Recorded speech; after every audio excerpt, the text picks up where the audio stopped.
ನಮಸ್ಕಾರ ವೀಕ್ಷಕರೇ, ಮಹಾಯುದ್ಧ ನ್ಯೂಸ್ಗೆ ಸ್ವಾಗತ. ಬಸವನಾಡಿನಲ್ಲಿ ಶರಣರ ಜೀವನದ ಪಥ ಕುರಿತು ಪ್ರವಚನ. ಬಸವನ ಬಾಗೇವಾಡಿ ಪಟ್ಟಣದ ನಂದೀಶ್ವರ ರಂಗಮಂದಿರದಲ್ಲಿ ನಡೆದಂತ ಪತ್ರಿಕಾಗೋಷ್ಠಿಯಲ್ಲಿ ಬಸವೇಶ್ವರ ಜಾತ್ರಾ ಉತ್ಸವ ಸಮಿತಿ ಅಧ್ಯಕ್ಷರಾದ ಶ್ರೀಕಾಂತ್ ಕೊಟ್ರಶೆಟ್ಟಿ ಅವರು ಮಾತನಾಡಿದರು. ಶ್ರಾವಣ ಮಾಸದ ಪ್ರಯುಕ್ತ ಶ್ರೀ ಶರಣಬಸವ ಸ್ವಾಮಿಗಳು ಅವರಿಂದ ದಿನಾಂಕ 13/8/2026 ಸಂಜೆ 6 ಗಂಟೆಯಿಂದ ಬಸವನ ಬಾಗೇವಾಡಿ ಪಟ್ಟಣದ ಶ್ರೀ ನಂದೀಶ್ವರ ರಂಗಮಂದಿರ ಸಿಬಿಎಸ್ಇ ಶಾಲೆ ಆವರಣದಲ್ಲಿ ಪ್ರವಚನ ಆರಂಭವಾಗುವುದು ಮತ್ತು ಬಸವ ಬೆಳವಿಯ ಶರಣಬಸವ ಸ್ವಾಮೀಜಿಯವರು ಶರಣರ ಜೀವನ ಪಥ 1 ತಿಂಗಳ ಕಾಲ ಪ್ರವಚನ ನೀಡುವರು. ಬಸವನ ಬಾಗೇವಾಡಿ ತಾಲೂಕಿನ ಭಕ್ತಾದಿಗಳು ಪ್ರವಚನವನ್ನು ಆಲಿಸಬೇಕು ಅಂತ ತಿಳಿಸಿದರು. ಈ ಸಲ ವಿಶೇಷವಾಗಿ ಪ್ರವಚನ ಮುಗಿದ ನಂತರ ಭಕ್ತಾದಿಗಳಿಗೆ ಅನ್ನ ಪ್ರಸಾದ ಇರುತ್ತೆ. ಜಾತ್ರಾ ಕಾರ್ಯಕ್ರಮಗಳ ಕುರಿತು ಅನೇಕ ಮುಖಂಡರು ಕೂಡ ಮಾತನಾಡಿದರು. ಸಂದರ್ಭದಲ್ಲಿ ಬಸವರಾಜ ಹಾರಿವಾಳ, ಎಂಜಿ ಆದಿಗೊಂಡ, ಶಂಕರಗೌಡ, ಬಿರಾದರ್, ರವಿ ರಾಠೋಡ್, ಸುರೇಶ್ ಗೌಡ ಪಾಟೀಲ್, ಬಸವರಾಜ ಗೊಳಸಂಗಿ, ಚಂದ್ರಶೇಖರ್ ಪಾಟೀಲ್, ಉಮೇಶ್ ಹಾರಿವಾಳ, ಜಾತ್ರಾ ಕಮಿಟಿ ಸದಸ್ಯರು ಮತ್ತು ಊರಿನ ಮುಖಂಡರು ಉಪಸ್ಥಿತರಿದ್ದರು. ವರದಿ ಬಂದಿ ನವಾಜ್ ಕೋಳ್ಯಾಳ್, ಮಹಾಯುದ್ಧ ನ್ಯೂಸ್, ಬಸವನ ಬಾಗೇವಾಡಿ.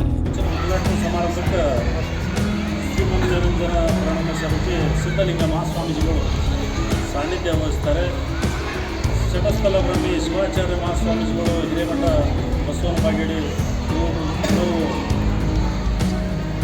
ಸಾನ್ನಿಧ್ಯ ವಹಿಸ್ತಾರೆ. ಪ್ರವಚನಕಾರರಾದಂಥ ಶ್ರೀ ಬಸವಪ್ಪ ಸ್ವಾಮೀಜಿ ಚರಮೂರ್ತಿ ಚರತೇಶ್ವರ ವ್ಯಕ್ತಮಠ ಬೆಳಗಾವಿ ಇವರು ಪ್ರವಚನಕಾರರಾಗಿ ಅಧ್ಯಕ್ಷತೆ ವಹಿಸ್ತಾರೆ. ಪ್ರವಚನಕಾರರು ನೇತೃತ್ವ ಶಿವಾನಂದ ಗೀಕರ್ ಮುಖ್ಯರು ವಹಿಸ್ತಾರೆ. ಉದ್ಘಾಟಕರಾಗಿ ಮಾನ್ಯ ನೆಚ್ಚಿನ ನಾಯಕರು ನಿಮ್ಮೆಲ್ಲರ ಹಿರಿಯರು ಶಿವಾನಂದ ಪಾಟೀಲ್ ಸಾಹೇಬರು ವಹಿಸ್ತಾರೆ. ಅಧ್ಯಕ್ಷತೆ ನಮ್ಮ ಕಮಿಟಿಯ ಅಧ್ಯಕ್ಷರು ನಮ್ಮ IC ಪಟ್ಟಶೆಟ್ಟಿ ಮಾವರು ವಹಿಸ್ತಾರೆ. ಅದರಂತೆ ಮುಖ್ಯ ಅತಿಥಿಗಳು ಗುರುನಾಥ ದಡ್ಡಿ ಸಾಹೇಬ್ ನಮ್ಮ ಕಮಿಷನರ್ ಬರ್ತಾರೆ. ನಂತರ ಮುಖ್ಯ ಅತಿಥಿಗಳು ಗುರುನಾಥ ದಡ್ಡಿ ಸಾಹೇಬರು, ನಗರ್ವಾಲ್ ಅವರು, ನಮ್ಮ ಇನ್ನೋರ್ವ ಹಿರಿಯರು, ನಮ್ಮ ಮಾರ್ಗದರ್ಶಕರು ಬಸವರಾಜ ಹರಿವಾಳ್ ಅವರು, ಬಸವರಾಜ ಗೊಳಸಂಗಿ ಅವರು, ನಮ್ಮ ಅಖಿಲ ಭಾರತ ಲಿಂಗಾಯತ ಪಂಚಮಸಾಲಿ ಮಹಾಸಭಾದ ಅಧ್ಯಕ್ಷರಾದಂಥ ನಮ್ಮ ಬಸವರಾಜ ಗೊಳಸಂಗಿ, ನಮ್ಮ ಪ್ರೆಸಿಡೆಂಟ್ ಅಂತ ನಮ್ಮ ಕಲ್ಲೂರು ಕಥಾರು, ನಾವು ಬಸವ ಸೇವಾ ಸಮಿತಿಯರು ಎಲ್ಲರೂ ಅದಕ್ಕೆ ಎದುರ್ಕೊಂಡು ನಿಂತಿರ್ತೇವೆ. ಆದರೆ ನಮ್ಮ ಇವರಷ್ಟಿಂದೇ ಆಗೋದಿಲ್ಲ. ಅದು ಎಲ್ಲರೂ ಊರಿನ ಹಿರಿಯರು, ಎಲ್ಲ ಸಾರ್ವಜನಿಕ ಬಸವದ ಭಕ್ತರು ಎಲ್ಲರೂ ಅದಕ್ಕೆ ಸಾಥ್ ಕೊಡ್ಬೇಕಂತೇಳಿ ನಮ್ಮಲ್ಲಿ ವಿನಂತಿ ಮಾಡ್ಕೊತೀವಿ. ಈ ವರ್ಷದ ಜಾತ್ರಾ ಕಮಿಟಿ ಹುಡುಗರು ಭಾಳ ಸಣ್ಣವ್ರದಾರ, ನಮಗೆ ಭಾಳ ಉಮೇಶ ಆಗ್ಯದ. ಅವರು ಓಡಾಡ್ತಾರೆ. ನಮ್ಮ ಶ್ರೀಕಾಂತ ಅಧ್ಯಕ್ಷರಾದವರು ವಯಸ್ಸಾಣದಾದರೂ ಅದು ಪೂರ್ತಿ ದೊಡ್ಡದ. ಅದಕ್ಕೆ ಅವ್ರ ನೇತೃತ್ವ ನಾವು ಅವ್ರಿಗೆ ಏನು ತಿಳುವಳಿಕೆ ಕೊಟ್ಟು ಪ್ರತಿ ವರ್ಷದಂತೆ ಜಾತ್ರಾ ಉತ್ಸವ ಹಮ್ಮಿಕೊಂಡಿದ್ದು, ಅದರ ಜೊತೆಗೆ ಒಂದು ವಿಶೇಷ ಅಂದರೆ ಈ ವರ್ಷದಿಂದ ದಾಸೋಹವನ್ನು ಪ್ರಾರಂಭಿಸಬೇಕೆಂಬುದು ಎಲ್ಲ ಊರಿನ ಗುರಿಯರು ತೀರ್ಮಾನಿಸಿದ್ದು ಸ್ವಾಗತಾರ್ಹ. ಅದೇ ರೀತಿಯಾಗಿ ಪ್ರತಿದಿನ ದಾಸೋಹಕ್ಕೂ ಪ್ರತಿದಿನ ಒಬ್ಬೊಬ್ಬರು ಹೊತ್ಕೊಂಡಿದ್ದು ಇನ್ನೂ ಸಂತೋಷದ ವಿಷಯ. ಆಲ್ರೆಡಿ 17 ಜನ ತಮ್ಮ ಹೆಸರನ್ನು ನೋಂದಾಯಿಸಿಕೊಂಡಿರ್ತಾರೆ. ಟೋಟಲಿ ಒಟ್ಟು 31 ದಿವಸ, ಅದರೊಳಗೆ 5 ದಿವಸ ಏನು ಜಾತ್ರಾ ಉತ್ಸವದಿಂದ ಏನೋ ಆಯುಕ್ತರು ಸರ್ಕಾರದಿಂದ ಏನೋ ಬಂದಿರ್ತದೆ. 5 ದಿವಸ ಬಿಟ್ಟು 26 ದಿವಸ ನಮ್ಮ ಕೈಯಾಗದವು.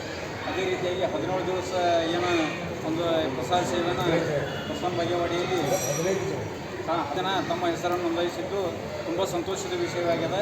ಅದೇ ರೀತಿಯಾಗಿ ಇನ್ನೂ ಉಳಿದಂತಹ ಪ್ರಸಾದ ಸೇವೆಯನ್ನು ಇನ್ನೂ ನಮ್ಮ ಎಲ್ಲ ಗುರು ಹಿರಿಯರು ತಮ್ಮ ಹೆಸರನ್ನು ನೋಂದಾಯಿಸಬೇಕು ಮತ್ತು ನೋಂದಾಯಿಸಿಕೊಂಡು ಬಸವನ ಏನು ಕೃಪೆಗೆ ಪಾತ್ರರಾಗಬೇಕಂತ ವಿನಂತಿ ಮಾಡ್ಕೊಳ್ತಾ, ಮತ್ತು ಏನು ಈ 26 ದಿವಸ ವ್ಯವಸ್ಥೆಯಿಂದ ಹೇಳ್ತಾ ಇದ್ದಾರೆ.